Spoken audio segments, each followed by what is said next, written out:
Hi, hello, and welcome to Capricorn Venus Tarot. This is Capricorn Venus. So today we're going to see what makes you intimidating. We've got four piles. Interesting. We got four piles. Pile number 1 is the Emperor.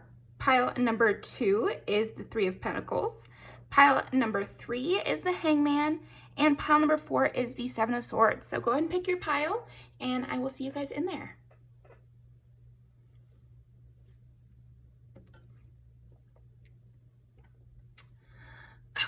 Let's go ahead and get started.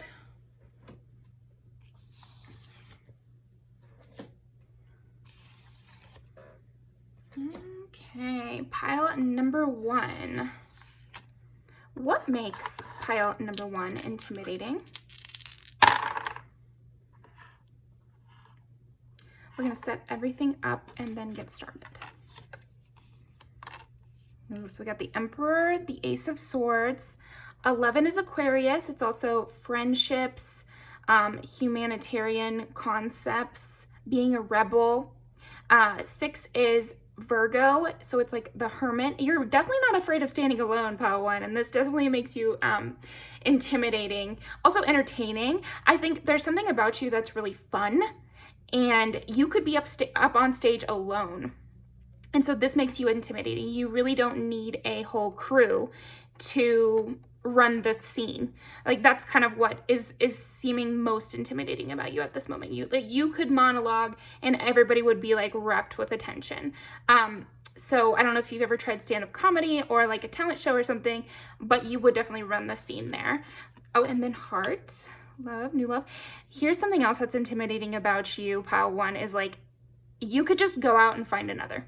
I really feel like that's a big thing here, is like, you're very intimidating because there's no lack of individuals who would want your attention or want your affection or want to be around you.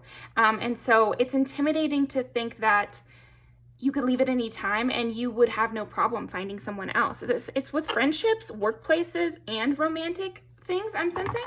Okay.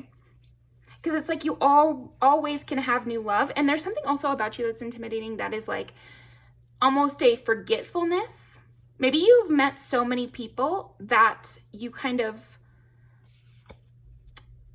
or at least people assume that you could easily forget them because you meet so many people and you're always seeing something new. You're always going to a new place.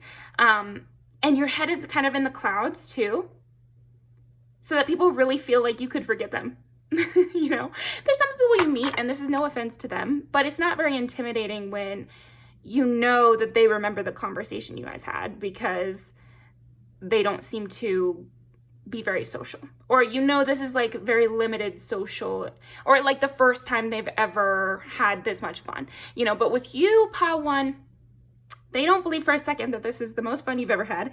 And they also don't believe that you won't have more fun somewhere else tomorrow, you know? So it's like, they don't have the security that they're very memorable to you. There's something about that. I think everyone, even just people you meet, you might have some level of notoriety or fame or clout or like social cachet of people know you. You could even be just like locally hometown famous. And so people do know you. Because I'm almost getting this image of you like signing, like at a book signing, and you're the one doing the book signing. And so it's intimidating to think that you probably won't even remember this interaction, even if it's important to the person having the interaction with you. Okay. Let's see. What makes pile number 1 intimidating? And I keep wanting to say entertaining. So another thing that's very intimidating about you is how entertaining you are, because you're so playful. We got Sandpaper Spirit, be playful. You could have fun all by yourself. You could have fun with 20 other people. You could have fun one-on-one. And so people really burn with an interest in you, and like you kind of set your audience on fire, so to speak, where everybody likes to hear what you have to say. And yeah, you seem to have something for everyone, and this makes you again entertaining, but also intimidating. That person who could entertain a crowd is intimidating. It's reminding me of that scene in The Office where Dwight does that speech for everybody and gets everybody on their feet, and then that makes Michael kind of intimidated towards him. So it's that kind of energy. It's like, even if in other ways you're very sweet or not intimidating, because you hold an audience or because you can tell a story and have the whole room laughing, this makes you intimidating, even if you're very sweet in other ways, because I'm kind of sensing you can be very sweet. Let's see. And you have this playful sense, so you might even think, why am I intimidating? Although I think deep down you do know that you're being intimidating. But I think you might have this other side of you that's like, people should approach me. I'm nice. But it's intimidating because you're such a good time that it's like, it's obvious why people would want to come towards you, which makes them question why you would want to be in their presence, if you see what I mean.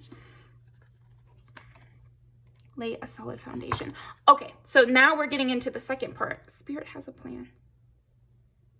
You know what else is intimidating about you? You kind of go with the flow, and you don't have to plan so much like other people feel they have to.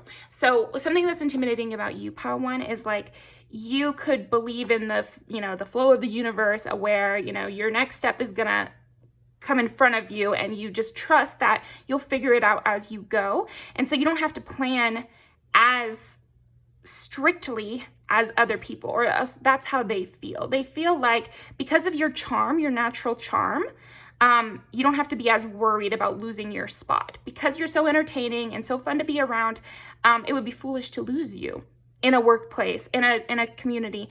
I am especially getting in a workplace, this makes you intimidating, because people might feel like they're going to lose their spot in this workplace, but they don't fear that for you. They don't believe it's possible you could lose your spot because nobody else is as charming. I think your charm is a big part of what makes you so intimidating. People also feel like you could steal their person. They don't feel like you would, because again, there is that sweetness, but that also adds to the intimidation, because if somebody's kind of a brat or mean and they're charming, there's still a sliver of a way to be better than them, because if they're mean and charming, then you could just be nice, and that would kind of carve your own niche. But because you're nice and charming, it's like nobody can really beat that.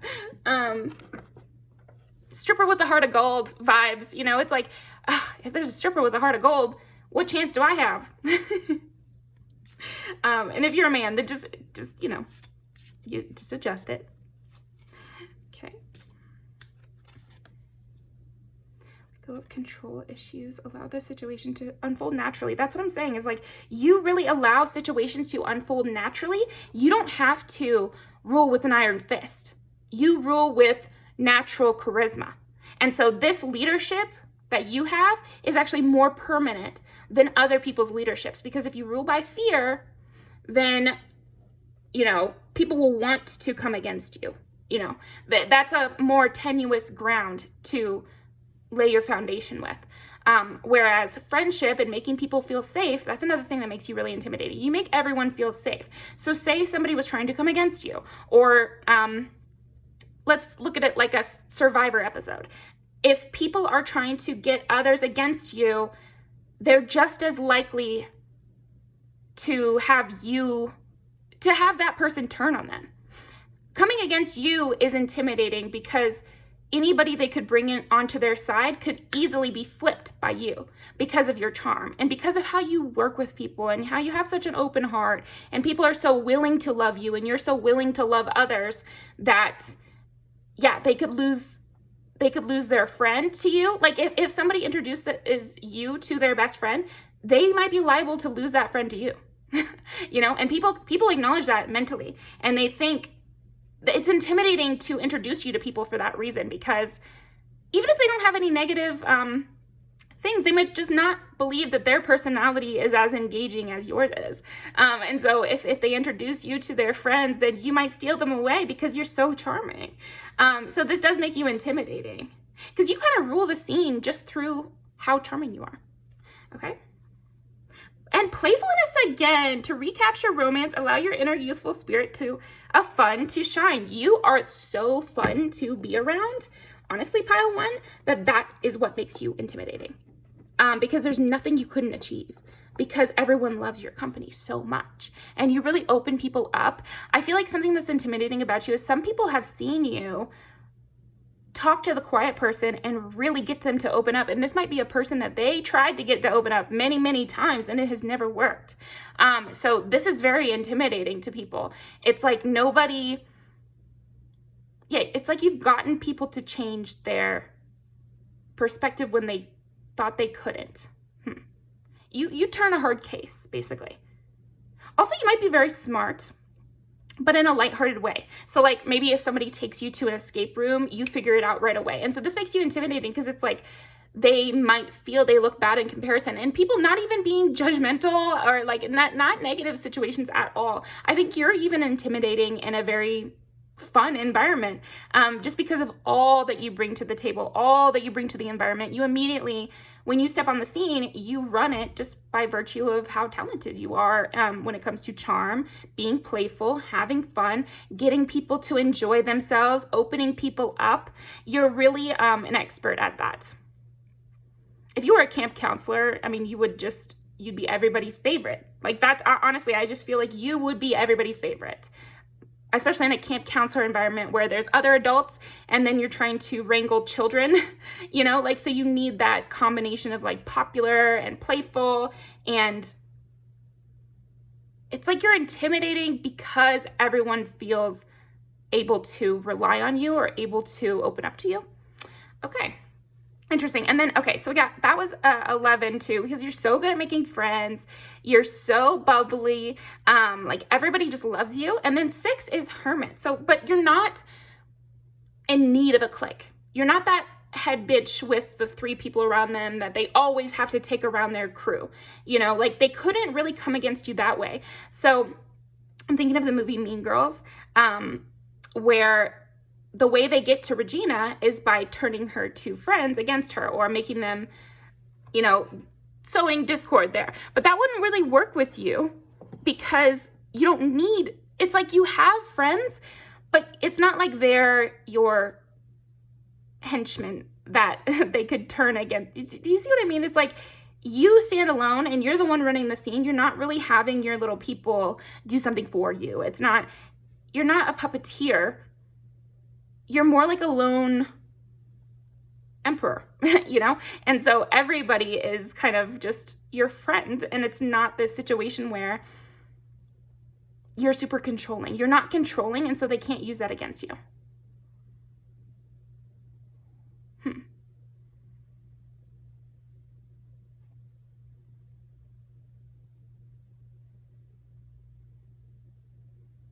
There's something also about like how caring you are for the youth that makes you intimidating. So coming against you also seems wrong because you're so playful. We got another 6 here. So it's like your daily routine is so solid and who you have around you is so solid. So maybe you have like one other person who's like really your other person, your other half.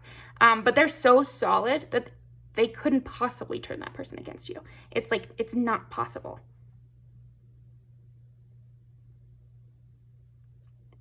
You really have an attention to detail when it comes to your relationships, how you live your life, that makes it so nobody can kind of weasel their way in there.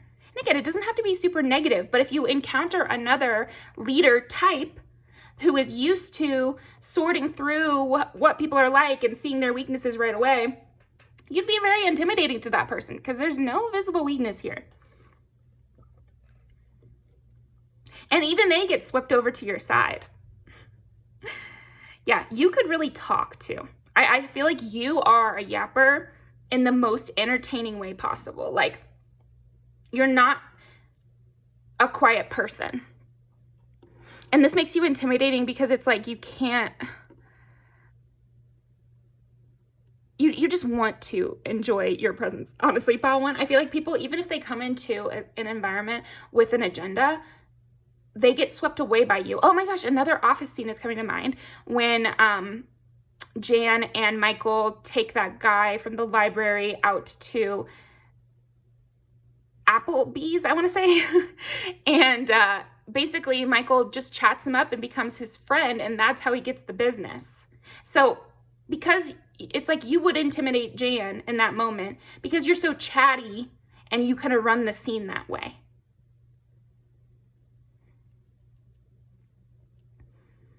Also a big thing on like you never letting things slip. Like you're there every party, or you're there every meeting, or you're like a constant presence. And this adds to your intimidation because you never get boring. So you don't have to limit the amount that you interact, because it's always fun. So you can really put yourself out there. I feel like you have this ability to talk more and be more out there because of how entertaining you are. And this adds to your intimidation factor because other people have to like watch their words more than you. You just have a natural charisma that way. Okay. So let's pull some music videos. Where did I put this? There she is. Yeah, another thing that's intimidating about you is that you don't have to come into an environment with a plan. You can just come in and be natural. You don't have to write notes beforehand and then make sure you follow that when you're in the meeting, or you could just get on stage and come and say whatever comes to your mind. Like if you did stand-up comedy, I feel like you wouldn't have to necessarily plan. You could just go on stage and maybe do crowd work. And like that would be all you wouldn't have to do all this lead up. And so this makes you intimidating because a lot of people have to do a lot more work prior to this event or prior to their work presentation, whereas you could come on and wing it and like kill it. Like you have that winging it ability that makes you intimidating. I think this also goes for situations like debates. Nobody would want to, you're really intimidating to get into a debate with, because even if they've studied up on a subject, you have that kind of quick wit that is always going to have the spark of a comment. And if someone, God forbid, somebody wanted to try to kind of bully you or belittle you, you would have the quick comeback so ready that it would be painful for the other person. So it is intimidating that you have this like endless well of funny things or interesting things to say. Also, maybe you've had a very interesting life, and so you always have an anecdote. Like when you guys are sitting around the fireplace, you'd be the type that all of a sudden you gotta, you could sing a song for everybody, or like you always have something you could pull out of the hat, like a trick you could pull out of the hat. And a lot of stage references here. I've gotten like magician, karaoke, freaking like TED Talks in my mind here, or yeah, all sorts of things. If somebody did like an AMA, ask me anything with you, you'd be so ready and you would have a lot of interesting things to say, even if you didn't know what they were going to ask beforehand. So you might do really, really well in an interview setting as well, pile one. Yeah, okay, and so back to the beginning, the first two cards, which I pulled before we, like when I was setting up this, we got the Emperor and the Ace of Swords. So this is what makes you intimidating at, all over, which is you run the scene and you always have the right words. You always have the divine inspiration words, that just says exactly what needs said, or exactly what can lift the mood, or, keep everybody in rapt attention. I see you here, like you could be around the campfire and telling that ghost story and everyone is like deadlocked on you. Like, and it could really hit people because of how engaging you are that way. Okay, so let's pull some music videos. What makes pile number one? I like this too because she's young, and there's that sense to you where even if you're young in an environment, it doesn't have to be like literally your age, but it also could be like you're new to a scene. It doesn't matter, you kind of run it because of this natural intuitive charisma that you've got. Last piece. Yeah, a lot of people feel like you're their missing last piece, and you fit into a lot of different kinds of groups. You could have been that person in high school who was alone, but like a part of a lot of different cliques. Drive you home. A lot of people want to be that person for you. And I feel like also you are very caring, and so you're very loyal. And this adds to the intimidation because, again, it's like there's no cracks to exploit, basically. You're very creative as well, is what I'm sensing. Okay.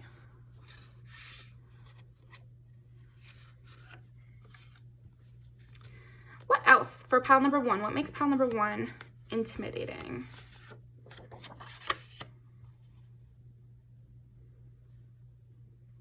You must have some people that are loyal to you as well.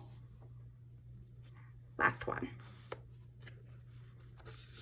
And you don't get like easily pushed by society's wants and needs, because you have this like playful energy that lets you kind of run your own scene and not be so pushed or prodded into place. Yeah, only prettier. And that's Southern charm too. So some of you in this pile might have that Southern charm, and that makes sense with a lot of the things we were saying. But there are different versions of the same thing. But basically, it's like a way of saying things that is kind of, you could be a little sneak dissing, but it's so polite that no one could, you're never mean. It's never like mean. It might be shady, but it's never mean or harsh.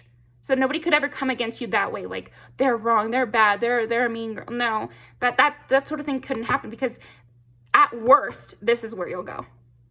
So yeah, thank you very much. Pile number 1.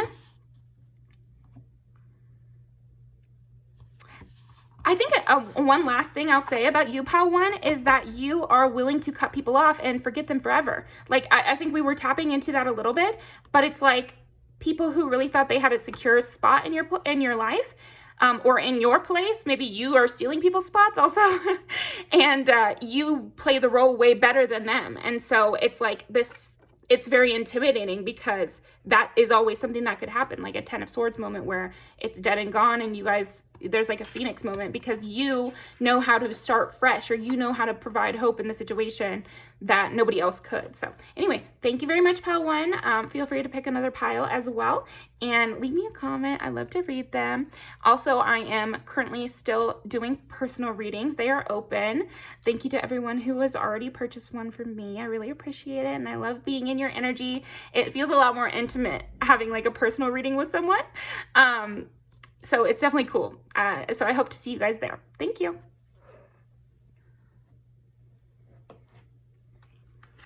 Okay, pile number 2.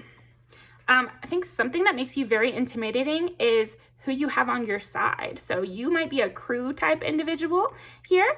It might just be one thing that makes you intimidating is the people you know. You might have friends in high places or friends in low places, you know? Oh, I'm thinking of that country song. I got friends in low places where the whiskey flows and the beer chases my blues away. So I'll be okay. Yeah, it's like you always have someone else you could call, you know? And you might have illicit connections, you know, like you might have a friend at the strip club, and so you can hang out in cool places. That's something else about you that's intimidating, is like, yeah, maybe you have friends abroad, or you have friends or family or like connections abroad or in different states, or with high positions, or with, you know, like maybe you're friends with a PI, you know, which is a private investigator if you don't know. Like I just feel like you know people. You know people. Yeah, you got the contact. You got the connect. Okay, what else is intimidating about pile number 2? 5 is Leo. So I feel like another thing that's intimidating about you is you have a flirty sense. Like you're very flirty. I feel like you could set someone off guard. Like you take people off guard because like maybe you're randomly flirty, and they were trying to come at it from like a businessy perspective, or they were trying to be the one in charge in this situation, or maybe they're normally kind of head bitch or something, but through a little flirting, you kind of set off that dynamic. Like, I feel like because you like to compliment people, and I feel like you're a person who really sees the good in people. You can like see their strengths and weaknesses, and yeah, you have that empath kind of thing that makes you intimidating, because you are just kind of in your own world. And so you don't play by the rules of, it's like you're not playing by the rules of society. Again, like flirting with the boss. I mean, I wouldn't necessarily recommend that. I'm more meaning that as like a metaphor. Like you meet someone who has a high status and is used to being treated in a certain way, used to being treated as better than, even in a non-negative situation. I just mean like, you know, they're used to being the one with a lot of respect being shown their way. And instead you come at it from a very casual perspective. And so this makes you intimidating because they can't intimidate you. That makes you intimidating. So there might be some little autistic Riz moments here in this pile because it's almost like you don't see what is so intimidating about others, and this actually makes you intimidating. Or you're not afraid of being like the outsider because, again, you are friends with all different types. And I think this is what allows you to be friends with all different types, because you're just looking at them as individuals instead of looking at them on a tier list, or it's almost like you don't know how you're supposed to interact with people. You just interact the way you like to. Also, I feel like something else that's intimidating about you, pal, too, is you like to travel. You like to learn new things. Maybe you watch like K-dramas or like things from other cultures. Or you're not afraid to move, or you're not afraid to Irish exit, you know, like that kind of vibe where you're always doing something interesting or going off by yourself. You could be that person that at a party or like at a night out with the girls, you're the one that's wandering off and we have to come find you. That was me, especially when I was younger. But yeah. Oh, and then we get 6 and 9. So yeah, definitely wandering off by yourself vibes here. Head in the clouds. My ditzy little cuties, pile number 2.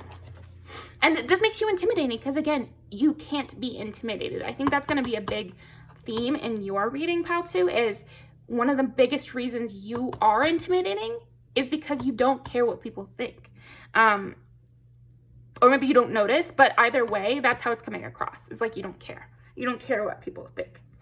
You're yourself. So you're not afraid of dressing outlandishly in public. I could see you as someone who dresses like kawaii, or could just dress alternatively, or isn't afraid of like taking up space, isn't embarrassed by your social class or something like that.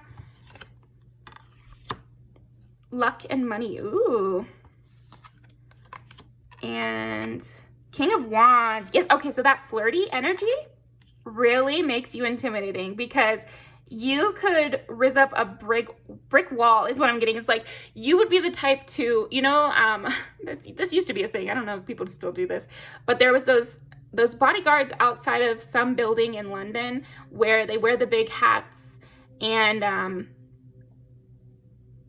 okay, now it's reminding me of that movie with Amanda Bynes, What a Girl Wants. That's your vibe. What a Girl Wants is like you bring in whatever vibe you want to the environment, and people are charmed by you. And this makes you intimidating because you're charming people not in the hierarchical way, but you get to break those class gaps. Again, it's like a lot about the class divide here because that movie has a lot of it centers the class divide basically. I'll have to link a clip of that movie at minimum, because I'm heavy getting that. That's what makes you intimidating, because you're not going to follow the rules. Like, you're just not, and you might not even know the rules. And so people love that for you, and they love you for it. But at the same time, it's intimidating because they feel like they couldn't break the same rules that you're breaking. They feel beholden to that structure more than you are. Okay. Interesting.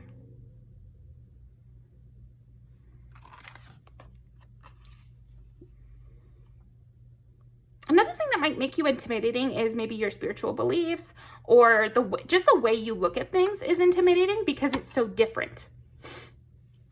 And you seem to have luck on your side as well. You might be that person who randomly gets their meal paid for by somebody else at the bar, or who finds a $20 bill on the ground. It's like every time somebody hangs out with you, something lucky is happening to you.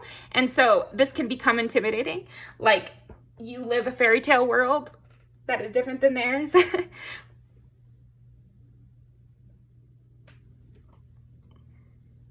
let's see what else. You might just like know a lot about different things. It's like you have like that jack of all trades vibe here, where you know about a bunch of different things. Or you could be highly educated. That's another way. If you are highly educated in this pile, I definitely feel like that's a huge reason that you are intimidating to others. But if you're not, you just seem to know about a lot of stuff. Or you could be like really hip to the culture, like you could know about internet drama, or like you could just know about that sort of thing. And so that makes you intimidating because you seem to be, yeah, you're like in the know. What makes pile, yeah, and everybody loves talking to you. You might be that person that people like spill secrets to. And so it's intimidating that you know all this stuff. Like you just know all the secrets. Because like you're coming out from an outsider vibe, and you can be friends with any kind of person. You would be friends with the old person, and you would be able to talk to the preteen, like in a family setting as well.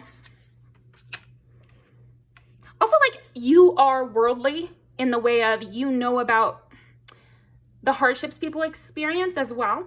Like you have a broad understanding of the human experience. And so this does make you intimidating because maybe you've been to a funeral and other people in your environment haven't. Or maybe you've experienced hardships that nobody else in your environment has experienced. And so this makes you intimidating because you do just genuinely know more about the world than these people. Especially if you are, because I do keep getting this class divide. So I don't know if you're a person who went from rags to riches, and so now you're around a lot more rich people and they find you intimidating because of your worldliness, and that you really do know more of the world than they do.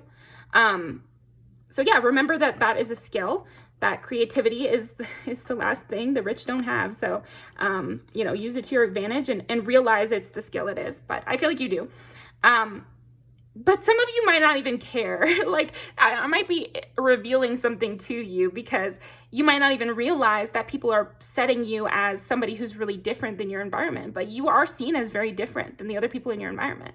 And it's intimidating that you have so much going on and you have had so many experiences, because some of these people that you know have done the same exact thing for the last 20 years. And so they can't even imagine your life story. And so this is going to bring you a lot of success. First of all, it's a very lucky thing. All of these creative flashpoints in your brain of different people you've met and different things you've experienced, it's going to help you along the road. But yeah, anyway, it does make you intimidating because it's a skill, it's a talent to have all this information. Wow, Queen of Cups, King of Wands, and Queen of Cups. You're very loyal. You're very stable. You might have relationships that have lasted 10, 20 years, or at least like acquaintanceships. You know how to maintain that like pen pal level relationship where you still remember things about people or could reach out to them with a Christmas card or something like that. You have those good social skills that might be a little bit dead right now, understandably, with everything. But I feel like you bring that sense of community and lots of a large network. I feel like you have a large network. And so this is very intimidating to people.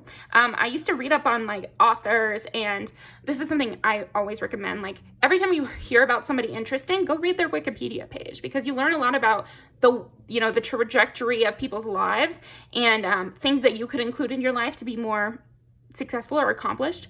And a lot of accomplished people, especially in the past, they maintained a large correspondence. And so maintaining a large correspondence, not a phrase we use a lot in today's language, but was used a lot in the past. It basically means that they were constantly sending letters to their friends, their families, other people in their field, people they found interesting. They would just send letters to people. And so maintaining a large correspondence is today's networking, basically. It's the same thing. It's networking and keeping contact with old mentors or people you are mentoring, and also just like connections in a variety of industries, so that you always have, your hands in different pots, basically. So this broad skill set that you have is definitely intimidating. You're a very well-rounded person. Like you're not a niche person. Like you have a lot of different skill sets. And so nobody could just like kind of block you. Nobody puts baby in a corner, basically. That's what I see with you, pal, too, is no one could just corner you off and kind of hide you away from the world because of how many connections you have. So Dirty Dancing is another movie for you. 2 movies for you. Maybe also what's intimidating about you is kind of how your life comes in eras. And this is like your 4th life, you know, like you've started over so many times. And so nobody, again, like you could just start over again. This flirting thing actually is a huge part of what actually in person makes you intimidating, pile 2, is your flirting, your riz here, your charisma. But it's like, it's more riz, because the first pile we had like charisma, large groups, you know, humor and that sort of thing. You could have picked both, but I'm saying like that was that. But here I'm seeing like one-on-one making somebody blush, even if they're the ones usually in control of a conversation. I think also because you're so in touch with your creativity, you just see the heart of things. Like you just see through the bullshit. You know, you have like a great bullshit detector.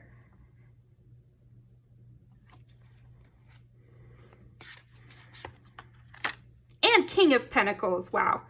Queen and King of Pentacles. So one way this could go is that you have a spouse, either the queen or the king, you could be either one. And so this makes you intimidating because you have somebody to back you up. You always have like a backup, basically. It could also be like a best friend who is like your ride or die, like would help you bury the body, kind of vibes here. Another way to look at it would be, I feel like you're intimidating because you don't need anybody to back you up. Like you're very sure about what you say. Even if everybody in the room disagrees with you, you're still gonna say what you were gonna say. Okay, what else makes pile number 2 intimidating? Another 9, lots of 9s here. So you always get your wish. You're very lucky. You always get your wish fulfilled. And if you say you're gonna do something, you do it.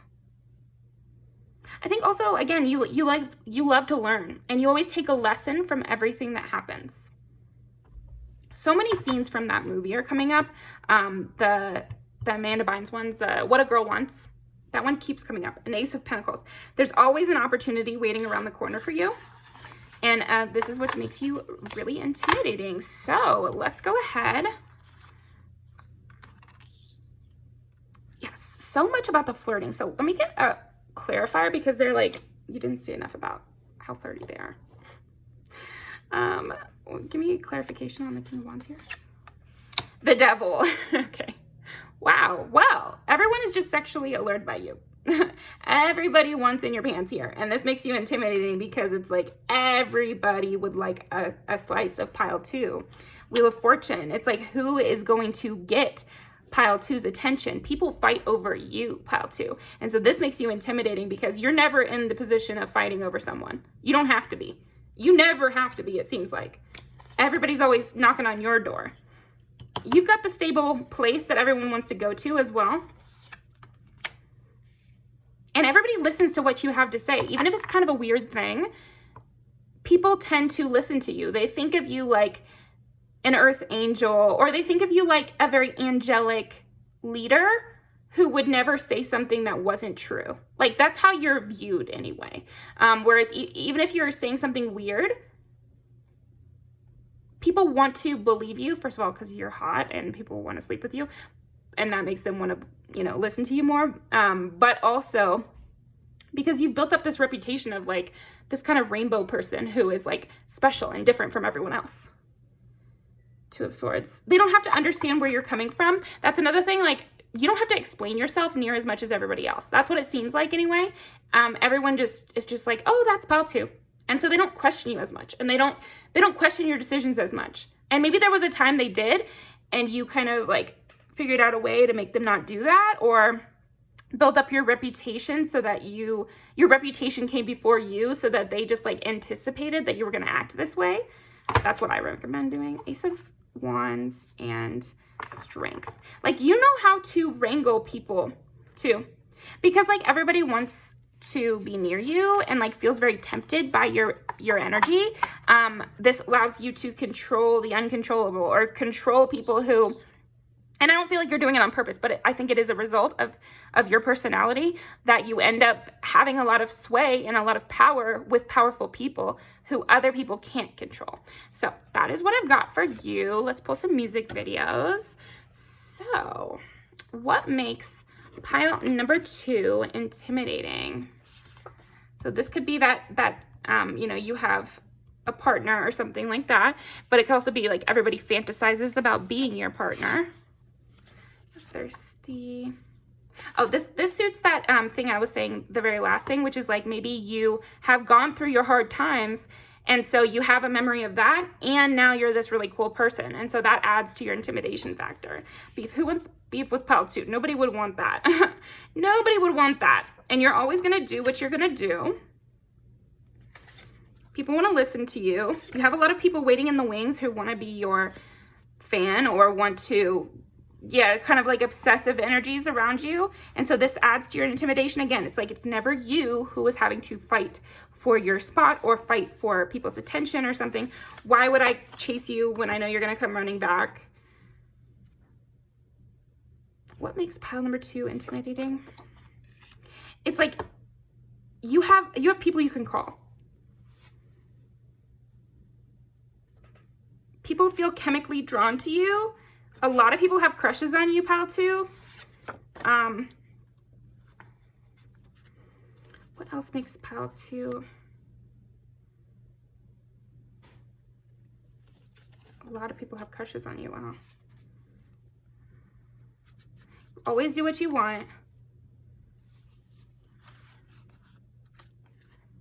Okay, I feel like that is all. Like, knowing people in lots of different places is a huge thing here. And the last one is We Go Out by Nicki Minaj. Yeah, friends in high places, friends in low places. And you've been through a lot of stuff. And again, maybe you have like a lot of traveling that you've done. Everybody wants to be your friend and do stuff with you.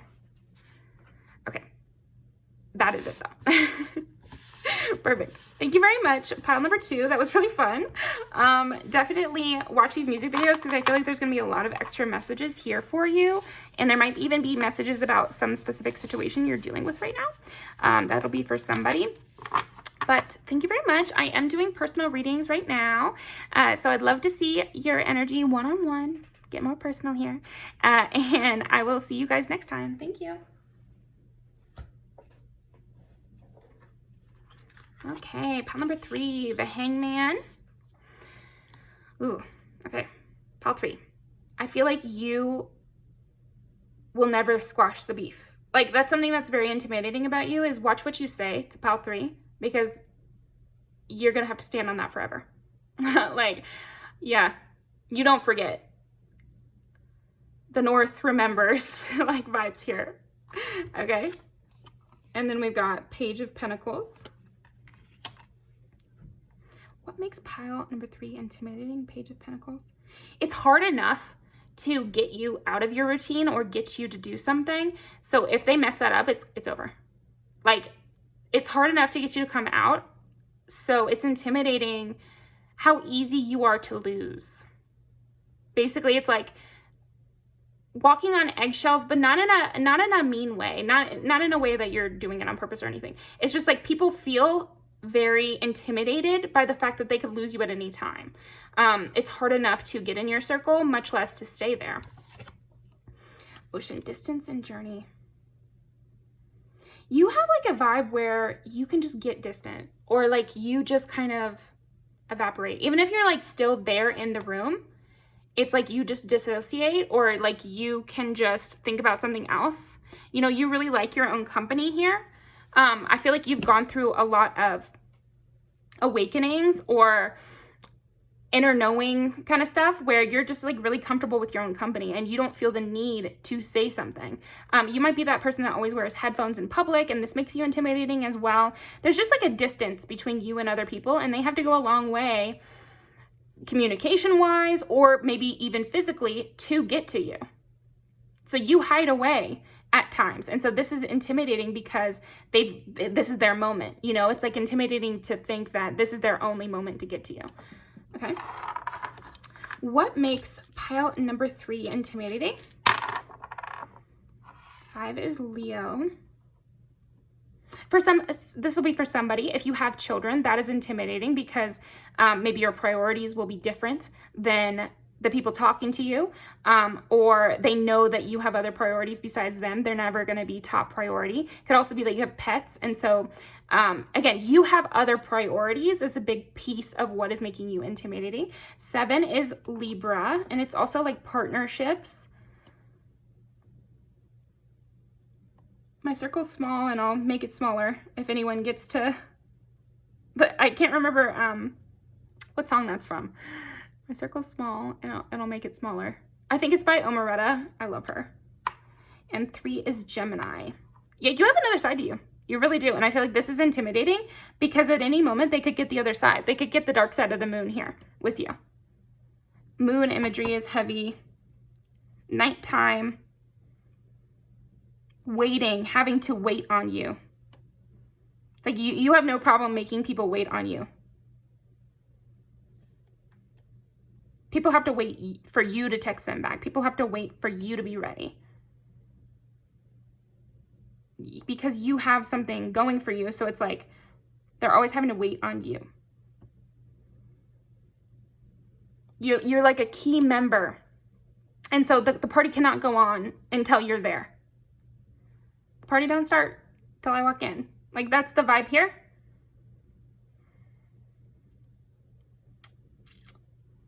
5. I feel like you also must be very, very beautiful and very creative. You're kind of off in your own world here. Nobody knows. You might be a chameleon as well with the way you dress and the way you look. You could look really different day to day. And so people are very curious on how you're going to look. You might be like a mood dresser. And so like if you come in and you're dressed, you know, super dark or something, people could be intimidated and feel like, it's like you're intimidating because people are always wondering how you feel. It doesn't feel like you're ever in the seat of wondering how somebody else feels. They're always wondering how you feel. They're always hoping they're pleasing you, you know? They're always hoping they're up to par for you. Am I good enough to join pile 3's circle? And so it's intimidating because it's always that. It's always like, am I good enough for pile 3? And never, oh, is pile 3 gonna be a good fit? It's like you stand out in such a way that you're always a good fit. I think this must be the really, really, really stunning pile where you're just like very physically attractive. And even if you don't think so, I think this adds to your intimidation, your beauty, your physical looks. And you might have this kind of defensive attitude of, yeah, I know people are going to want next to me. You know, I'm not going to be your trophy wife, but, you know, that sort of thing. Like, I could see that from you. I could also see you having the capacity for a harsh comment. What makes, because you have this like oceanic kind of sense, and the ocean can be dangerous, right? So, yeah, you have this like wild beauty. I feel like you're very wild here. And so another thing that's intimidating about you could be your connection with nature. And this makes you intimidating. It could also be energetic here. Pile 3, the more you interact with nature and think about nature as like your icon. If you think about a flower or the moon or the ocean as like your companion, then that's like you're teaming up with it. This is more energetic. This is more like on the spiritual end of things. But anyway, you bring that energy. And so this adds to your intimidation. Even if people don't know that, they can feel this wild nature about you. You might love animals, or like love big animals though, you know, like bears or like dangerous creatures or something. Like you identify with dangerous things.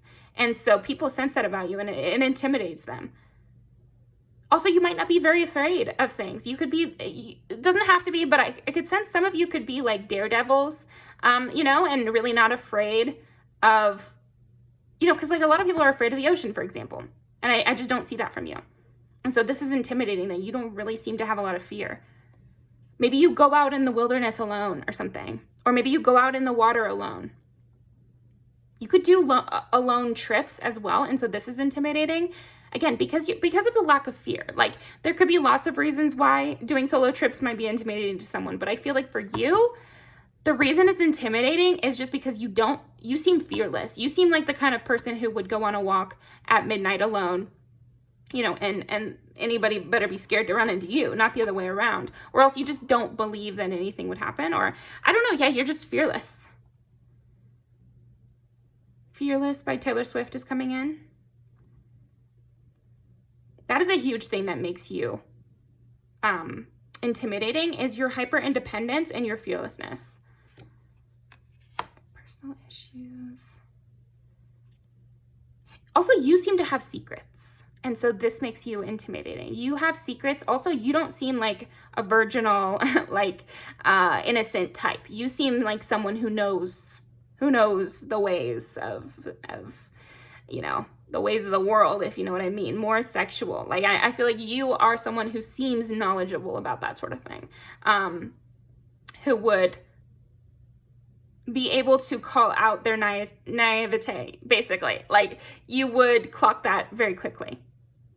I have a hard time listening. I feel like you don't really listen to people. And this makes you intimidating. It's like, you know what you think. And you're not really looking for advice. You know, it's like, I could see you being like, I'm not really looking for advice. I don't really care what you have to say about that. You always have like a dagger up your sleeve. Like, I feel like something that makes you very intimidating is you could easily turn on someone. And it's not in a way of like, your friends are distrusting you. I'm not feeling that at all. I'm seeing in public or with, you know, virtual strangers or even acquaintances, people you sort of know, they feel in your vibe that if they said something that upset you, you would turn on them, or the conversation would turn quickly. You seem like you have the capacity to be very harsh or to have a warrior spirit at times.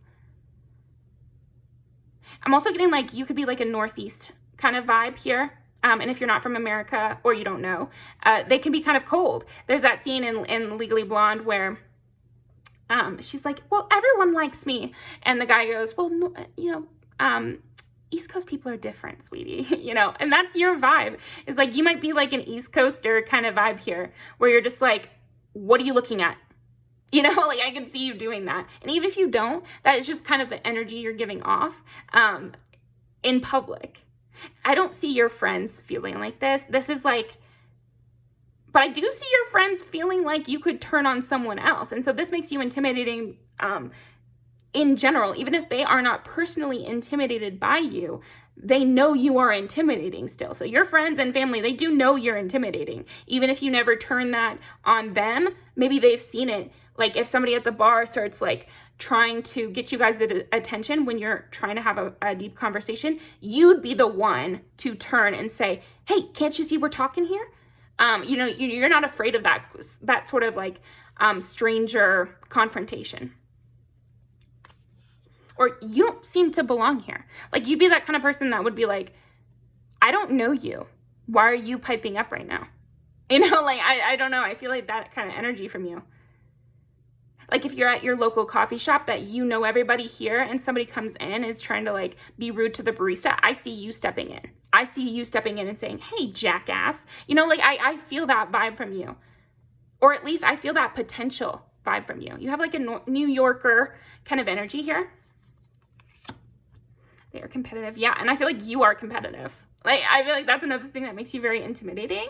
Pile 3 is like, you might take out your stuff on the like, you might take out your issues in the battlefield, so to speak. Like, I'm seeing like you might get into competitive situations to outlet some of this anger you have. You know, like, you might be that kind of person who gets into boxing because you have had tendency to have like anger issues, you know, and so it's more intimidating to fight someone like you in the ring than it is someone else, because you're doing it also because you just need to get this out. So like, you're not afraid.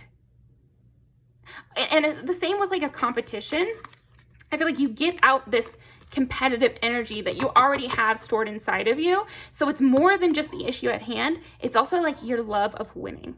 Like you have this like love of winning or love of the fight that makes you very intimidating, because it's like, it's not a game to you. Like you take things personally, and that makes you intimidating because they can't say, oh, it was just a joke. No, that's never going to work with pile 3.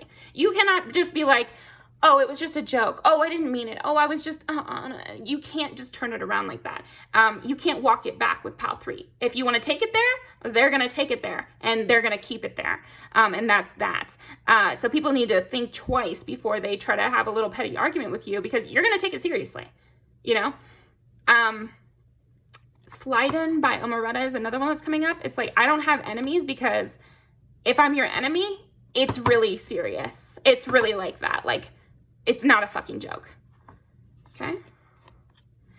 And you always maintain a lot of heavy boundaries. That's another thing with you. It's like people can, you know, they have their fun, like, one night stand with you, but it's like, that was yesterday's dick or something. Like, you have that energy where it's like, we're only deeper if I say we are. I can have fun with you all night, but I could also act like I don't even know you tomorrow. A lot of rap lyrics keep coming up. The Megan Thee Stallion one is like, well,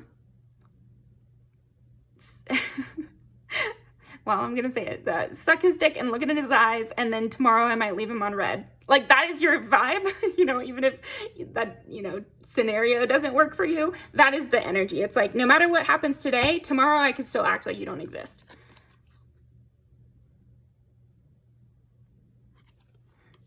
What are you saying with that?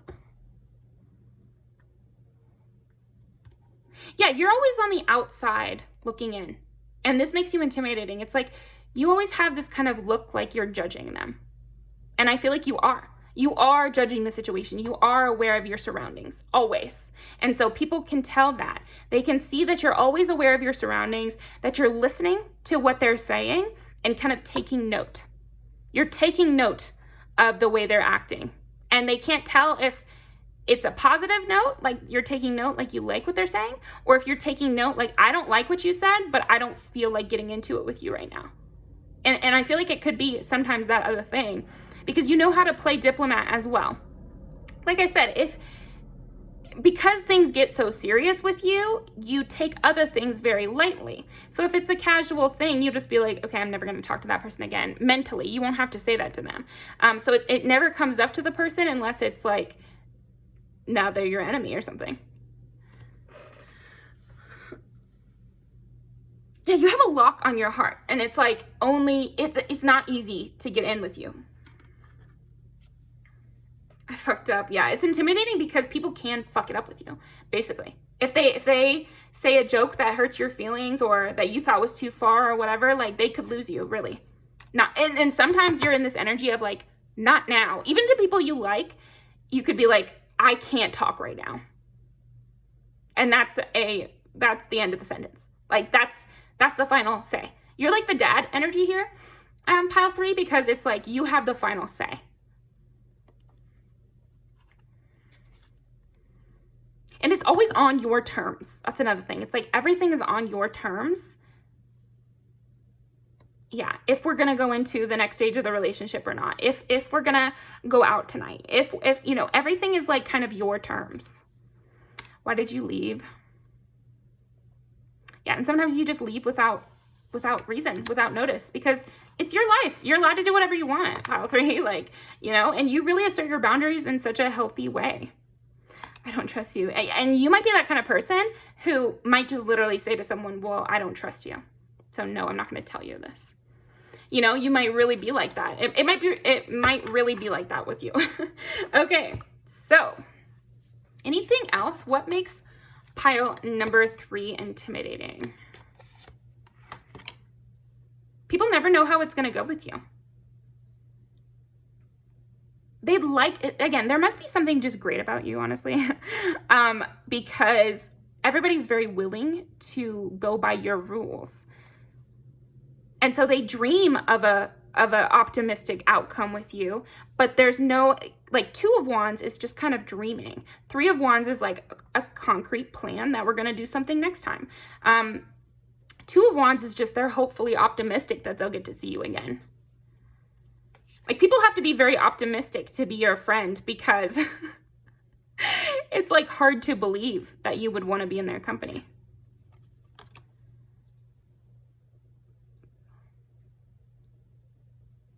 It's like a wish and a prayer to be near you. That's so funny. There's a lot of things that need to happen for people to be in your inner circle. Like,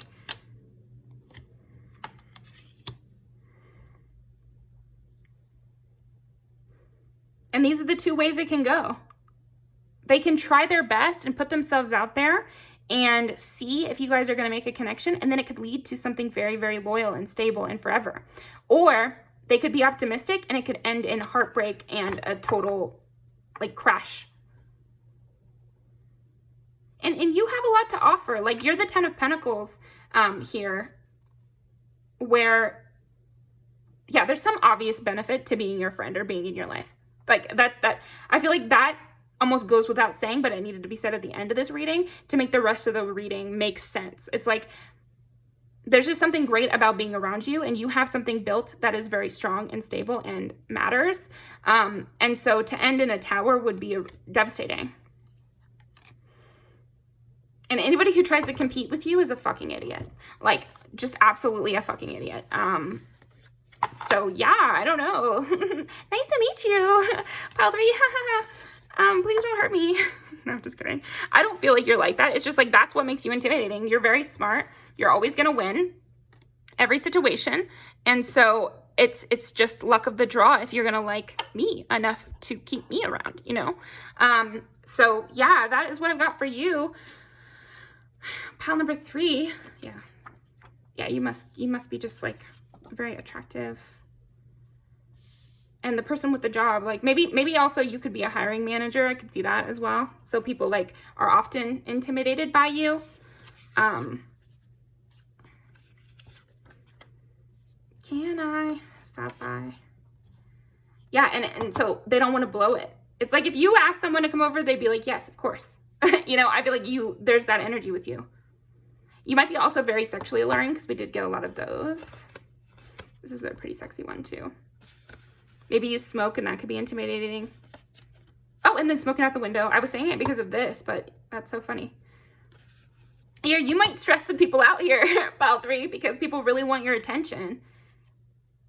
You could have a tomboy kind of energy, or at least you can fight. Like, I feel like you give off the energy like you can fight, even if you never have.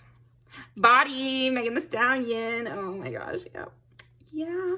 Fastest girl in town. This is really funny. This is like, I'll meet you in hell.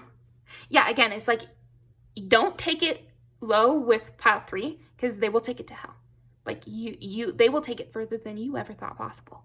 And that makes you very intimidating here. It's like, you could come up against anybody, but don't come against Pile 3, because it's never going to go as you hoped. Even if you want to play like, I'm a little bully, I'm a little petty bitch, Pile 3 will go to jail over kind of hurting your feelings. Again, but you do have this ride or die sense too. Oh, I love that style of this one too. You're scary here. You are scary. I won't lie about it. And you could accidentally ice some people out in a very strong way, even when you didn't mean to. And again, you'll take it to hell. You will have a quote unquote overreaction. You're fragile like a bomb here, Pile 3, and so that makes you intimidating as well. Some people get into it with you without knowing what they're really getting themselves into. And so they could be halfway through a conflict with you and wanting to back out, and you're like, no, you wanted this. This is what you got. Sorry that I'm more powerful than you anticipated when you came against me. You thought you were just going to be cruel and I wasn't going to say anything. Now you have an enemy for life. Goodbye. You know, like, that's the kind of energy I'm getting from you. And you might have a lot more power than people realize when they first meet you. And so this makes you intimidating as well. It's like you can kind of like do a switch flip here. So, and that's why Gemini, I think, came up as well. Like, I know that's just kind of like a trope with Geminis. Oh, they have another side to them or whatever, but it is freaking true. My grandmother is a double Gemini, at least. I think she has some other Gemini placements probably too, but she's a sun and moon Gemini, and she is the nicest lady, but I have seen her turn, and it's like her whole face is different. Like when she gets mad, it's very scary. So yeah, I feel like you have that vibe to you, and yet other times you're extremely charming, and also you have this striking beauty. And maybe you have this especially when you're angry, pile 3, like this striking beauty where you almost look, again, it's like a fear, like a beauty that would scare you in the middle of the night, like a vampire old times kind of thing, like Dracula's wives kind of thing, like, you know, skin of porcelain and, you know, sharp teeth and white of your eyes, and you kind of can look like you're, you know, there's like fire in your eyes or like real spark, but it's like this beauty that is very sharp. You have like a very sharp beauty at times. This might, for some of you, this is the only pile you pick, and so maybe you just are a very sharp beauty. There's something very sharp about your aesthetic, harshness, harsh beauty. But then others of you, that this just comes out sometimes where you get this harsh beauty. When you're angry, you're very beautiful, no matter if you picked more than one or not. But yeah, thank you very much, pile 3. Loved being in your energy. Nice to meet you. I am currently taking personal readings, so feel free to have a more one-on-one interaction with me with those. I've loved so far since I opened it, getting to see everybody in a closer way, like kind of directly interacting with their energy with the personal reading. So yeah, thank you very much. I hope to see you again next time. Please leave a comment, and I will see you next time. Okay, pile number 3. I think something that makes you very intimidating, first of all, hi, but something that makes you very intimidating, pile 4. Did I say 3 earlier? I'm at 4. Pile number 4. What makes you intimidating is that you can see everybody's flaws like the moment you see them. It's like the moment you meet somebody, you know what their insecurities are.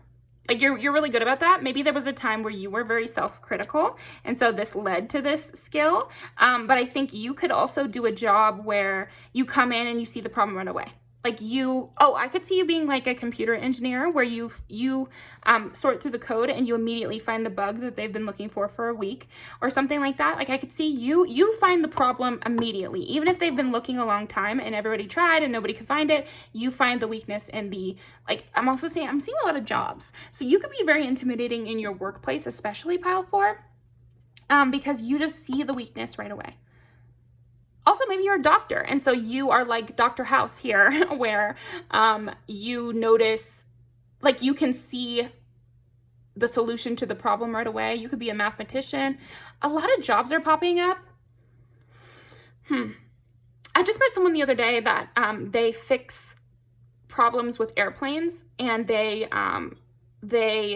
basically they come in and they analyze how a crash happened or something. And so it's something like that where you can identify the issue. Like you identify what happened very quickly. You have a quick mind here. I think you have a very, very, very quick mind, and everything's kind of tied up with a bow. Like you can see every level of things quickly. I don't know if you have ADHD or something, or you just could be like kind of a super genius here. You could be one of those young gifted people. Or like maybe you were when you were a kid, you were like early gifted. I just feel like you're very, very smart. I'm also sensing Aquarius energy here. If you're not into it already, you could definitely get into something mechanical. Also like, I'm seeing another thing, like, what's the study of bugs? It's like entomology. I could see you being really good at that. Or things like that require a lot of detail work, like embroidery. But like also you're a fixer. I feel like this makes you intimidating. You're like the ultimate judge and jury and executioner here, Paul 4, because people could come to you like, am I the asshole? And you will tell exactly who was in the wrong. So people can sometimes be intimidated and not want to bring you what happened because they kind of fear they're in the wrong. And so if you are the one who says they're in the wrong, then there'll be no question. But if they don't ask you, then they don't have to know. Okay. What makes pile number 4 intimidating? 11. Again, Aquarius. We did get that earlier.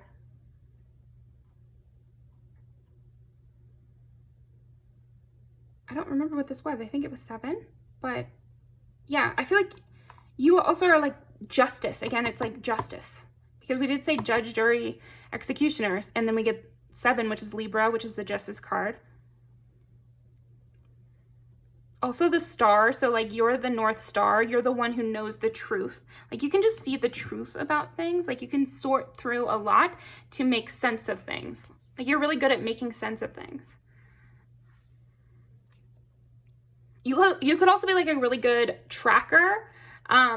So if you're a hunter and you're really good at that, that could be for somebody. But I'm also saying like as a metaphor, like you can start from the end and like trace something back to its source. Like you're really good at that. And 11 is Aquarius again.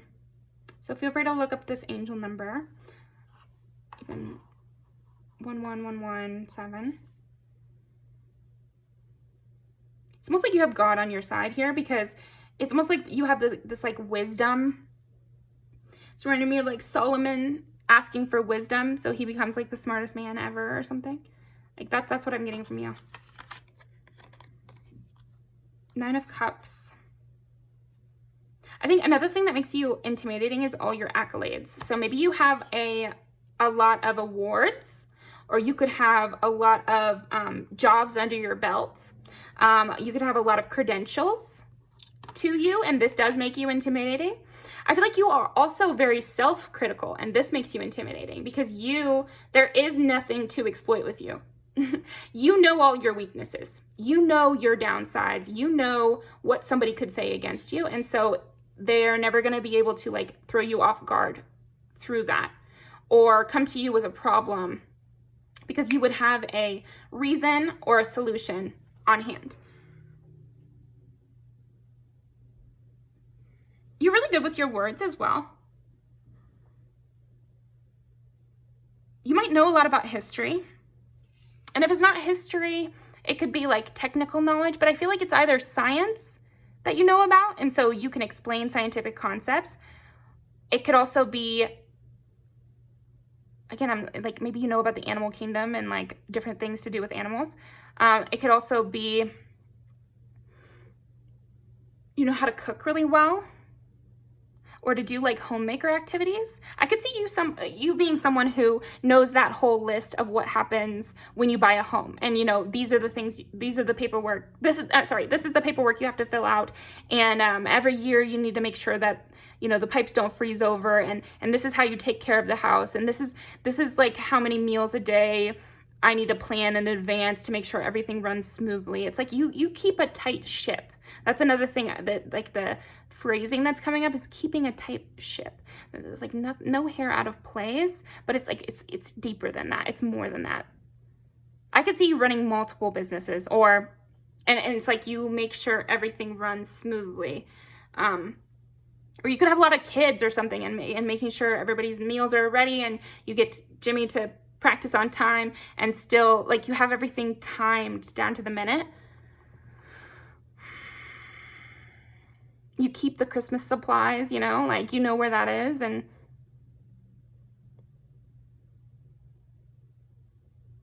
you also know the polite things to do, like you're the one to send the thank you card, or you're the one to you know, make sure everyone feels included, and that's hard during Christmas season. It's like, to get the Christmas cards out on time, you have to have already taken the photo, design them, or print them out, you know, and then send them out in the appropriate times, have everybody's address in your phone. You know, it's like, there's so many little things. But yeah, for some of you, this is a job. I could also see some of you being in the military, and your expertise makes you very intimidating. And I feel like that goes for anybody actually here, is your expertise is what makes you super intimidating. Scales, oh my gosh, justice. Whoa, that's crazy. That's crazy. Okay. Justice and documents, like you have receipts. That's another thing about you. I don't know if I'm talking to like a little super genius over here. And also, you don't have to be like a huge reader to be a super genius from my perspective. I think you just have a very intellectual bent to the way you process information. You're very logical. here, pile 4, and this makes you intimidating, there's got to be receipts. There's got to be a reason. You need to explain your reasoning. And I think you are also intimidating because you do the same thing to yourself. You're not a hypocrite. If there needs to be a reason for someone else to do something, there's always a reason why you're doing something. Okay. Keeping receipts. That's a big thing that makes you intimidating, is because you have a long memory and you remember what happened and you remember things that happened directly, so that there's like proof, or maybe you keep proof, or maybe you're that person that has a detailed diary. My all-time icon, Mina Harker from the Dracula novels. I have not read novels. There's only one. I have not watched all the Dracula movies, actually, the ones like based off of it. I didn't watch Nosferatu yet. But in the book, Mina Harker is kind of responsible for killing Dracula in the end. Not to spoil a really old book, but because she keeps track of all the train schedules in her diary, and this allows them to ultimately kill Dracula. So thanks to her attention to detail and logical mind, that's why they are able to team up and kill Dracula, because she has been keeping track. Because something that Dracula does in the books is like he can erase people's memories, but because she keeps track in her diary, that's hard evidence. Like he doesn't erase pages that you've already written. He can just erase people's memories. So if you're the one keeping track in the book and he doesn't have access to the book, then that's a trace. So they were able to trace him and trace his movements and understand how to kill him from her keeping notes. So being such a good note taker saved lives. But that's kind of your vibe here. You take such meticulous notes of everything that no one can gaslight you. This is the ungaslightable pile here. Pile 4. And don't feel bad if you've ever been gaslit. Like, nobody is completely ungaslightable. But I think that you are very hard to gaslight because you remember and you take note and you have a very good memory and you have a very succinct way of keeping track of things so that you can't be fooled easily. You're not fooled easily. I feel like if you watched a magician on stage, you'd be able to tell everything that happened. Like, you'd be able to figure it out. Or you'd start a mystery novel and know the end right away just because of the conventions of mystery novels or something. Or because you've noticed all the little details. But yeah, Mina Harker keeps a daily journal and it saves lives, so maybe we all should keep our daily journals. And then everybody has an alibi if they're in the journal. Okay, let's see, what else? What else for pile number 4? The Fool.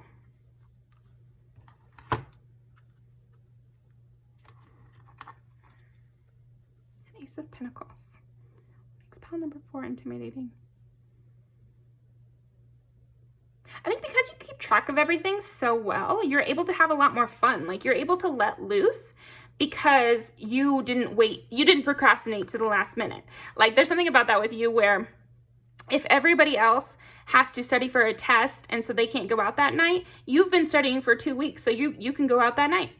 You know, and you can stay out all night and it won't make a difference. Like, you have everything planned so far in advance that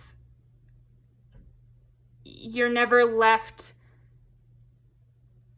hurt, or you're never left without a plan, or you're never left wishing and pining. Interesting wording. I think because of your kind of self-critical nature, or you can even be described sometimes as a pessimist here, pile 4, but because of that, even when the worst happens, you're still happy. Because you kind of, when you go into things, you anticipate, well, what if the worst happens? And what if the best happens? And so if the worst happens, you were already ready for that. You already accounted for that. You already made plans for that. You already had that in your mind as a possibility. And so it's not a shock to you. It doesn't slow you down, or it's intimidating. Nobody can throw you off by a surprise. You can't really be surprised here because I think you anticipate everything. A realist, a true realist here, because I think you anticipate good things too. But you kind of set yourself up. This is advice I give all the time, actually. Not that I've always done it, but I just feel like it's good advice that, you know, there are answers that work for both the worst thing and the best thing. So that's the best course of action, is a plan that works if everything goes wrong and a plan that works if everything goes right. And I think often there's an answer that, you know, solves both those questions.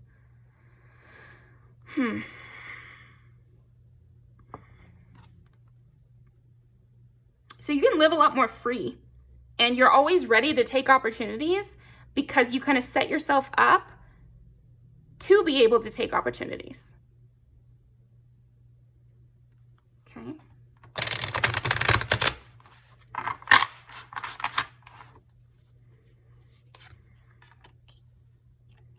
You have a real peace of mind here. Again, you're just not afraid of things because you anticipate them and account for them and try to build yourself up so that if something bad happens, you're safe from it. Yeah, you have good boundaries, and this makes you intimidating because people could feel like they're fooling you, but it's like you might have seen the red flags from the beginning, but you still wanted to give people a chance. You know, it's like you give people the benefit of the doubt while also still keeping yourself safe in case they do try to betray you. Yeah, and so for this reason, when other people are anxious or when things go wrong in the world, you're ready for it. And so you don't have to waste time like being sad because you already mentally processed that this could happen. So like in the case of like a economic downcline, like you would be that kind of person who always likes to keep a hefty savings account. And so when something bad happens, like everybody gets laid off, you already had your backup, or you already had your safety net. And so you're not as affected. And this could also be just a metaphor. There's something about you have this internal safety net or external safety net, which allows you to not feel as pushed around in the wind by anything that might happen. So this also could make you intimidating. This could even be something where you have a family to back you up. And this makes you intimidating because people can't just like leave you out in the cold and then come and save you. Like you always have a backup. Three of Swords makes you intimidating.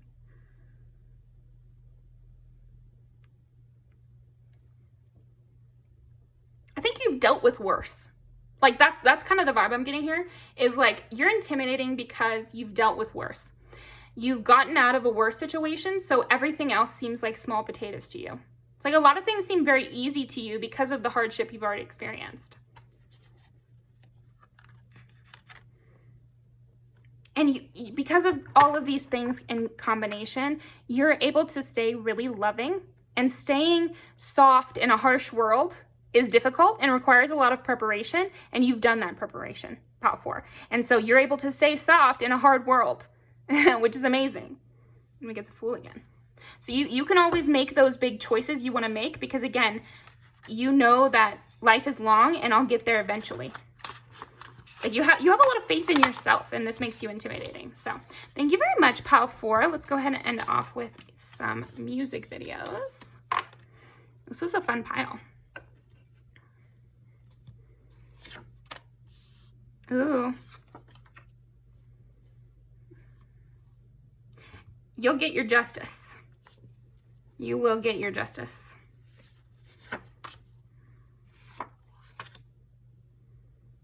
Interesting. What makes pile number 4 intimidating?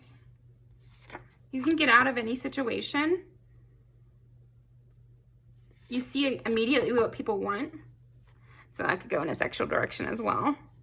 And you can tell what they're lying about, because like I always notice in this one where the prison guard is watching his music video and lusting after it.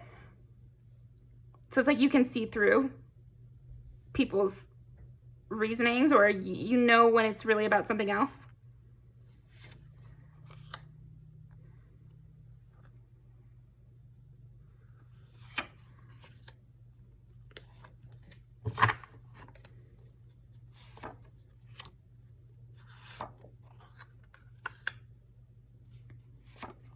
I'm never locked in.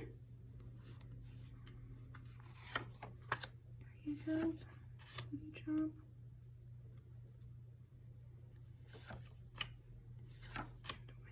What else makes pile number 4 intimidating? A lot about fantasies. So you could be a lot of people's fantasies. And you just know how people are. Like, I feel like you know how people are and you know what's up. Okay. That's the last one. Welcome to my world is the last one, actually. Yeah, this is your world. We're just living in it, Pile 4. So thank you very much. I really appreciate your energy. I am taking personal readings right now, so I'd love to see you over there. It'll be in the link down below. But I appreciate your energy here, Pile 4. Please leave me a comment. I'm glad to be a part of your world. And I will see you next time.